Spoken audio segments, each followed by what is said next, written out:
Hello NEET aspirants, তোমরা biotechnology চ্যাপ্টারে PCR পড়েছো। পিসিআর পড়ার সময় দেখেছো যে ইনস্টেড অফ আরএনএ প্রাইমার ওখানে ডিএনএ প্রাইমার ইউজ হয়, আর সেলের মধ্যে যে ডিএনএ রেপ্লিকেশন হয় সেখানে আমরা দেখি যে আরএনএ প্রাইমার ইউজ হচ্ছে। তো কখনো তোমাদের মাথায় এই কোশ্চেনটা রাইজ হয়েছে যে কেন পিসিআরে আমরা instead of RNA primer DNA primer use করছি? চলো দেখা যাক কেন হয়।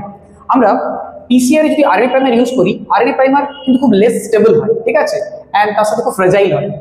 নেক্সট দেখছি RNA primer can't withstand high temperature. আমরা দেখি যে পিসিআরে আমাদের রিপিটেড অনেকগুলো সাইকেলস থাকে যেখানে হাই টেম্পারেচার ইউজ করা হয়। এই হাই টেম্পারেচারে আরএনএ প্রাইমার কিন্তু ডিগ্রেড হয়ে যেতে পারে। Next, DNA primer can be artificially synthesised. আমরা ডিএনএ প্রাইমারকে আর্টিফিশিয়ালি সিনথেসাইজ করতে পারি, যেটা একটা অ্যাডভান্টেজ আমাদের। এবার সবথেকে ইম্পর্টেন্ট হচ্ছে যে সেলের মধ্যে আরএনএ প্রাইমার রিমুভ হয়ে যাচ্ছে by DNA polymerase enzyme, and those regions are replaced by DNA. তার মানে এই পুরো মেকানিজমটা খুব কমপ্লিকেটেড। তো আমরা চাই পিসিআর এর মধ্যে যাতে খুব সিম্পল একটা মেকানিজম ইউজ হয়, যার জন্য আমরা পিসিআরে ডিএনএ প্রাইমার ইউজ করছি instead of RNA primer. I think তোমাদের এই ইনফরমেশনটা অনেকটাই হেল্প করবে।